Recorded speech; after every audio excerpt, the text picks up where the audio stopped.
asomamos por una mirilla a la creación de un pintor, al proceso creativo, a sus angustias, realmente al lienzo en blanco que es la vida y lo que podemos reflejar en ella.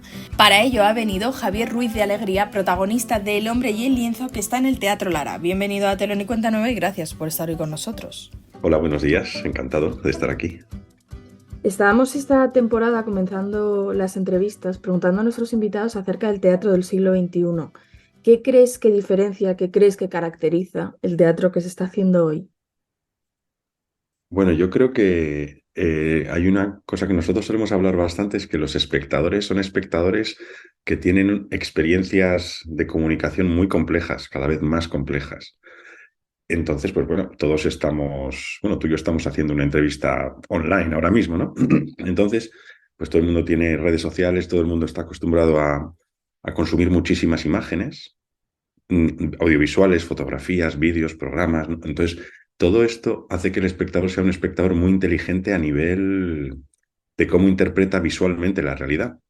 Es un espectador muy acostumbrado a mensajes complejos. Entonces, creemos que, por ejemplo, el teatro está evolucionando hacia una mezcla también de significados.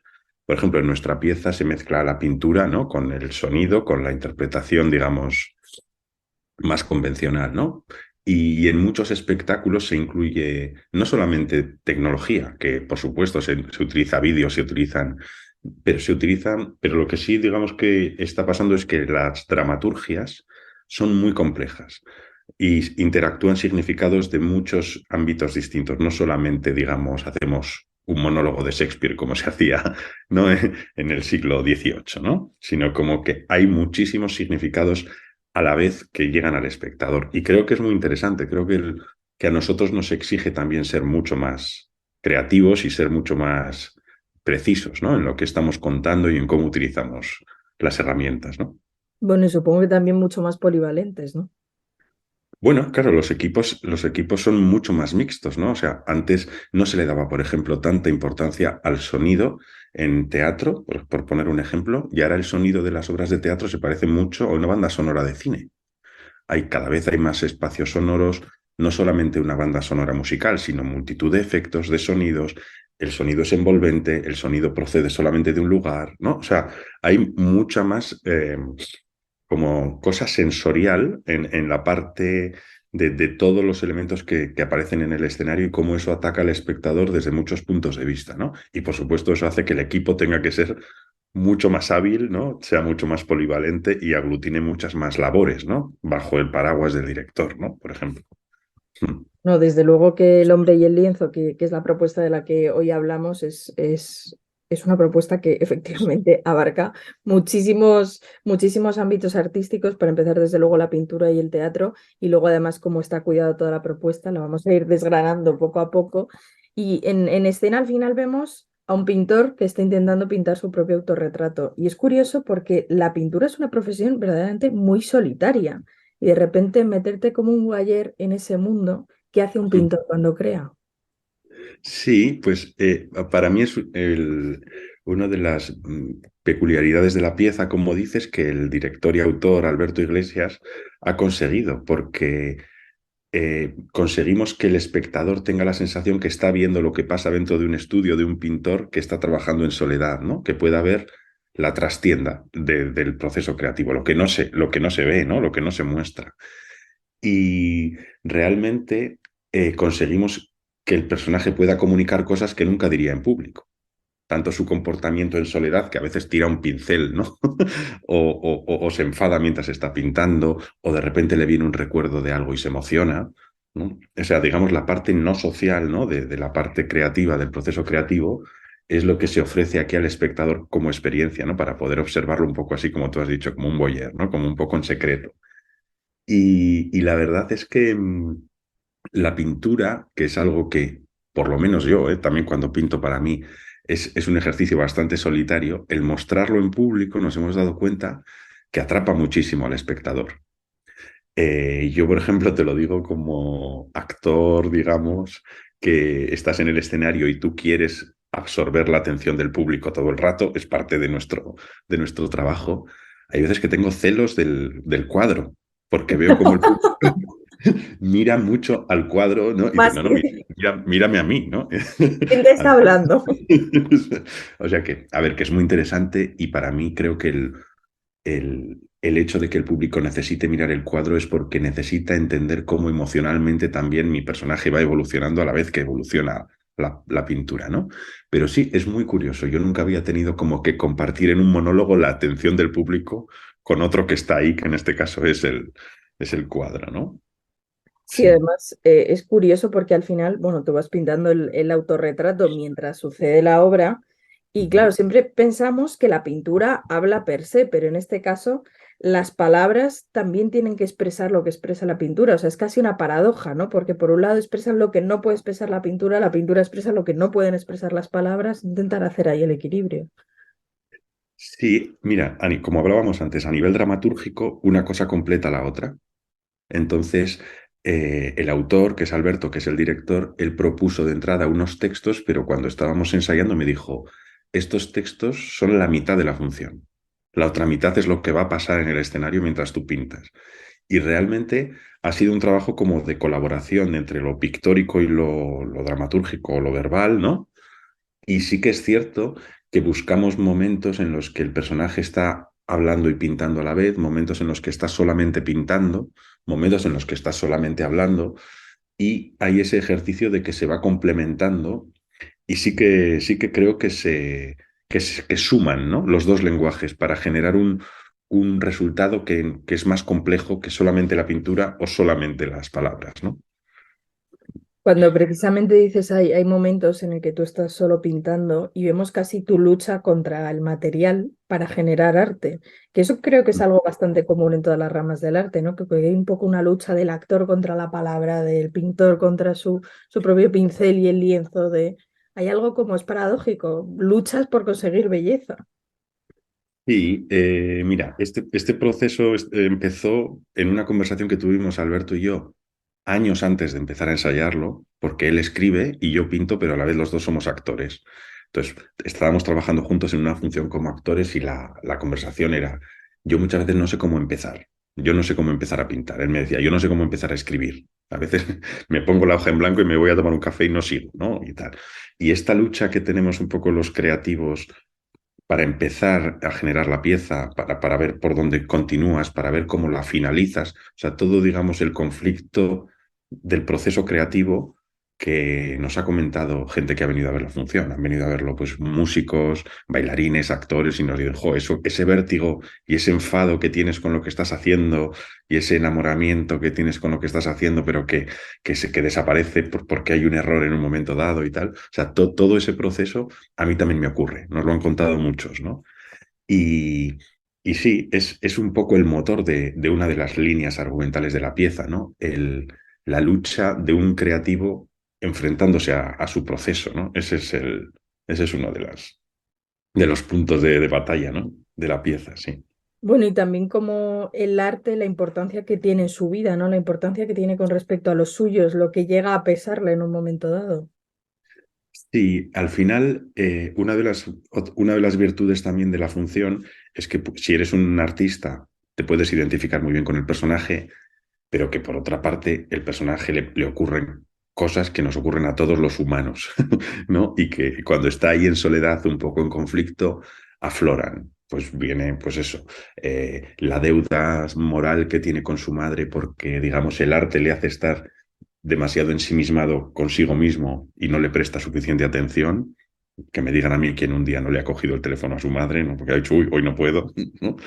Le vienen recuerdos de gente que ya no está, como nos puede pasar a todos, le vienen como dudas sobre si su vida está bien encauzada o mal, es decir, los conflictos que nos pasan a todos los seres humanos sobre lo estoy haciendo bien, lo estoy haciendo mal, no sé qué hago aquí, por qué me dedico a esto y no a esto otro. Entonces, sí, lo bueno de la pieza es que al final recoge conflictos humanos universales a través del arte, ¿no? A través del ejercicio que hace este pintor. Sí, porque al final vemos ese lienzo en blanco, que en realidad es un poco la vida, que es la posibilidad de todo o la posibilidad de nada, el reflejo de todo o el reflejo de nada. Sí, la función deja un final abierto, que para mí es una también de las, digamos, preguntas inacabadas que se lanzan al espectador, ¿no? Y después de ver todo este torbellino en el que él está inmerso, de repente aparece un lienzo y es la posibilidad de un nuevo comienzo, ¿no? De sí que puedes intervenir y cambiar tu futuro, puedes cambiar tu forma de pintar, puedes cambiar tu forma de ser, puedes arreglar los problemas, ser valiente y enfrentarte a ellos. Esa es un poco la epifanía que se abre al final, ¿no? Como una especie de mensaje positivo al espectador de que todos, independientemente del momento que tengamos que sea más o menos crítico, pues que tenemos una oportunidad de mejorar, ¿no? O de cambiar el futuro o de proyectar hacia adelante, ¿no? Es como si la esperanza es una condena, pero bueno, una buena condena. Algo algo así, sí. Que hay que trabajarla, ¿eh? Porque ese lienzo en blanco, para poder transformarlo hay que invertir esfuerzo, ¿no? Material, tiempo. Pero sí, ahí está la puerta abierta, ¿no? Decías tú que, bueno, es un monólogo en el que sois dos protagonistas, el cuadro y tú, pero casi diría que hay un tercero que es la luz, ¿no? El juego de luces que es espectacular casi para focalizar, no sé, para hacer tangible el momento emocional de ese personaje. Sí, mira, a nivel plástico, la función parte de un espacio que está muy poco intervenido porque escenográficamente yo me encerré a pintar en un local cuando estábamos ensayando y digamos que hemos reproducido un poco cómo yo me movía y dónde quedaba un pincel o dónde se me caía la pintura al suelo. Eso es lo que ha pasado, es muy verdad, porque no queríamos hacer una escenografía muy conceptual, queríamos situar al personaje en un estudio que fuese muy creíble para el espectador y entonces digamos que lo hemos construido orgánicamente. Pero la iluminación, como bien dices, la iluminación sí que está un poco intervenida y dirige un poco la mirada del público y dirige un poco también la emoción o la intensidad de esos momentos, ¿no? Entonces, por ejemplo, hay momentos en los que el cuadro se aísla, hay momentos en los que las caras de otros cuadros que están allí se iluminan y parece que hay más presencias y ese momento es más onírico.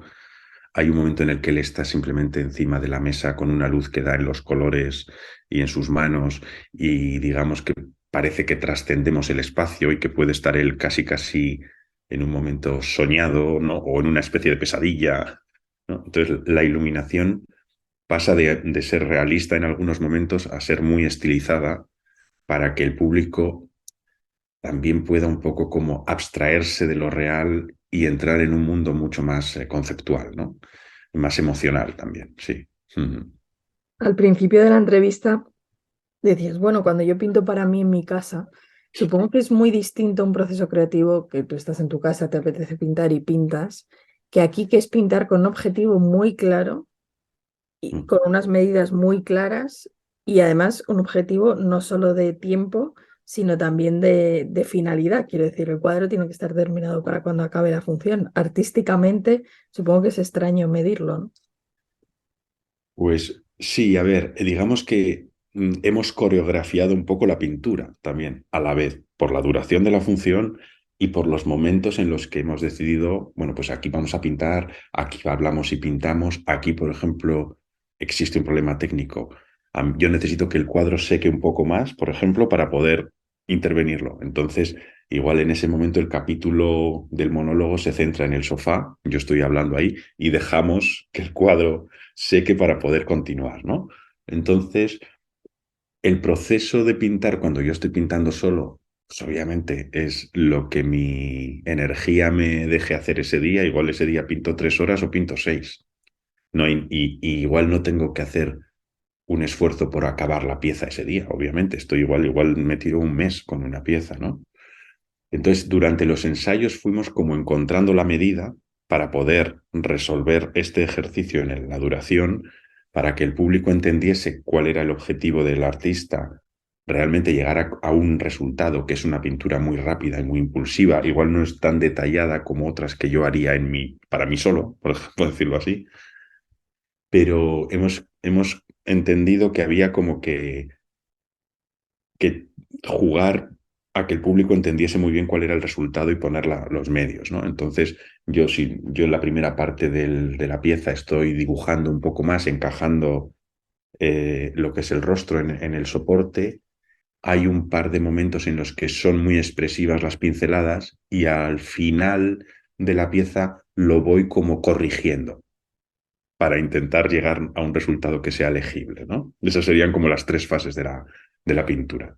Es curioso porque cuando uno pinta, supongo, en casa, pintas para ti, porque te apetece y te nace. Y en este caso casi pintas literalmente a favor de obra.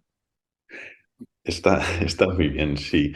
Yo hago unos ejercicios previos, que es como si hiciésemos un calentamiento, un bailarín, ¿no? Pues se pondría a calentar, pues yo me pongo a dibujar antes de la función, ¿no? Como para que ese día la mano me funcione bien, me he mirado bastante al espejo ese día, en la misma posición antes de que entre el público, para entender la luz que me da en el rostro. O sea, hago como un ejercicio previo para estar como mucho más fino durante la pieza, ¿no?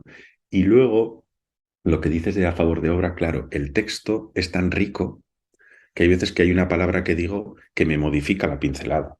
O de repente igual cojo un montón de pintura, ataco el lienzo y esa agresividad también me modifica el texto. Entonces, el objetivo es ese, es intentar que la pintura y la palabra sumen. Y por supuesto que la pintura ayude al desarrollo de la pieza, ¿no? Sí, sí. No es una pintura tan libre para mí, obviamente, como si pintase en casa, ¿no? Pero bueno, también es un reto Es un muy reto complicado. creativo. Es un reto creativo. Nunca me había puesto a hablar y pintar en público al mismo tiempo.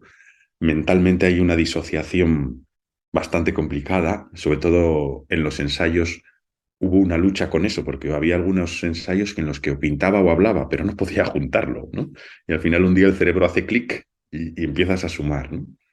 Entonces, bueno, es un ejercicio muy exigente, pero también es un ejercicio muy placentero de hacer, ¿eh? O sea bueno, es una experiencia nueva, sí. Bueno, esta función realmente empezó antes de la pandemia, si no me equivoco, en el Fernán Gómez. Luego ha ido de teatro en teatro, estuvo esta temporada en Teatro del Barrio, llega ahora al Teatro Lara. ¿Cómo ha evolucionado la propia función a lo largo de los años? ¿Ha cambiado ese mismo autorretrato? Pues sí, realmente cuando haces una función, la dejas de hacer un tiempo, un año, que más o menos es lo que pasó aquí, y vuelves, tú ya eres otro. Entonces, si tú has evolucionado, el trabajo también. En este sentido, yo creo que la pieza ahora mismo es mucho más comunicativa con el espectador. Cuando lo hicimos las primeras veces, yo estaba más dentro del estudio y no hablaba tan directamente al público y nos hemos dado cuenta que cuantos más apartes haya hacia el público, cuanta más dirección haya del texto hacia la gente que está en la sala, mucho mejor lo entienden y mucho más les afecta. Entonces, digamos que hemos ido encontrando un equilibrio y el resultado ahora mismo es que hay algunas partes que son, digamos, a corazón abierto. Yo dejo de pintar y me voy hacia el público y les hablo directamente. Y por ahí ha habido bastante evolución, bastante evolución. Y la pintura, curiosamente, cada vez el rostro es más grande en el lienzo. Tú ves los cuadros de hace, no sé cómo decirte, de hace un año o dos, y igual compositivamente estaban más trabajados, pero el rostro igual medía una cuarta parte del soporte. Igual ahora es el 50%, pero no ha estado muy planificado, es algo como Ha que pasado.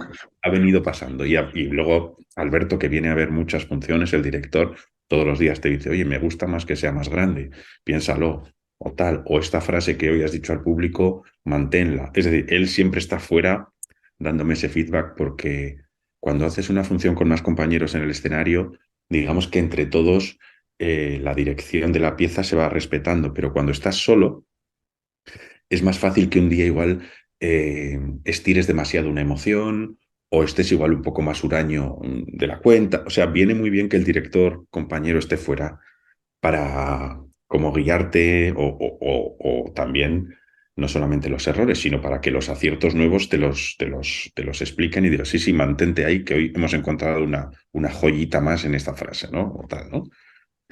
Mm. Bueno, desde luego que sigue el cuadro vivo, sigue viva la obra. Y nada, gracias Javier Ruiz de Alegría, protagonista del Hombre y el Lienzo, por habernos acercado a esta función que desde luego es imprescindible. Pues muchas gracias por estar aquí, vosotros también, hablando conmigo, bueno, y yo en nombre del equipo, Alberto Iglesias y Jesús Sala, que está en la producción, pues agradeceros este momento de charla y de poder comunicar al público todas estas cosas.